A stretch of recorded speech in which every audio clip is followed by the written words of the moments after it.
Guys, welcome back to my channel. Today I'll be showing you how I make my Nigerian yam porridge. Your main ingredient is the yam itself. I used half of this yam, so I prefer to slice it into thinner slices and make it into slightly bigger cubes because I find that the cooking time is much quicker. So here I am.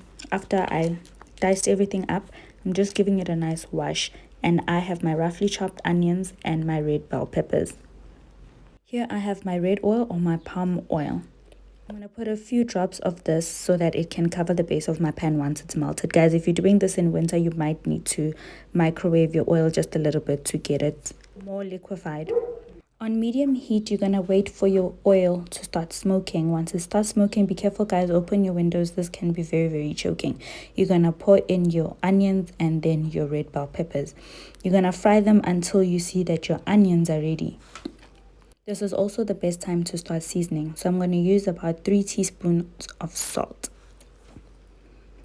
Also guys, the salt is totally up to you. If you want your dish to be on the salty side, you can add more. If not, then you can leave out the salt or just add little. Now here I have my Maggie cubes. This is the beef flavor. So I'm using 4 cubes in total. And then you can use your crayfish. If you can't find crayfish, that other small fishy that I showed you, just blend it up and then you can use that as well for your seasoning. If you don't have access to this, you can leave it out. I'm going to use 1 teaspoon of garlic and about half a teaspoon of curry. To this, you're going to add about 2.5 cups of water and you're going to leave it to boil. Once it starts boiling, then you can add in your clean yam. Guys, one thing I forgot to mention about the yam, this thing at be careful, do not let it get on your arms, just keep it on the hands. And if you do happen to start itching later on, trust me, it's not an allergic reaction, it is the nature of this yam. So you can just use palm oil, it should ease the itching. Just be very careful guys, especially with the yam water. So now we're going to have our chili powder, or you can use any other chili that you have access to. I'm going to use about 2 teaspoons of this guys. Remember, the Nigerian chili is fire, and I will emphasize this, fire. So if you're a person with ulcers, please take it easy on this. Now I'm just going to give everything a nice mix. Most of the Nigerian YouTubers use the smoked catfish, but I couldn't get easy access to this. The Nigerian shops were sold out, so I used the fresh catfish, which was quite a great move actually because it gave the dish a more fresh taste to it, although I missed out on the smokiness. So this is what catfish looks like. So I bought this cleaned and the intestines were already taken out. However, there is further steps that you need to take when cleaning this fish. It will be in one of my other videos of how to make the fish stew. So basically I'm taking off these fins. These have a lot of bones, especially if it breaks up. Remember, this fish is very fragile, so it can break up. So once you remove that, you're going to put it in the microwave for about 2 minutes. And then, although the plate did not come out this clean guys, I just try to keep everything neat.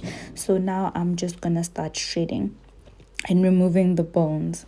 In as much as I am a South African YouTuber that is in love with Nigerian food, and I try to bring you guys recipes using South African ingredients, I feel like this one was really difficult because in as much as I try to use South African ingredients, guys, where do I find catfish? Where do I find that red palm oil? I mean, these are things that we cannot use and they're very essential to this dish. So my advice is just locate a Nigerian store nearby. I think these places will have some supplies as well for you. So here I am. I'm just breaking up all this fish, guys. This fish is tasty. I think they call it tutu if I'm not mistaken.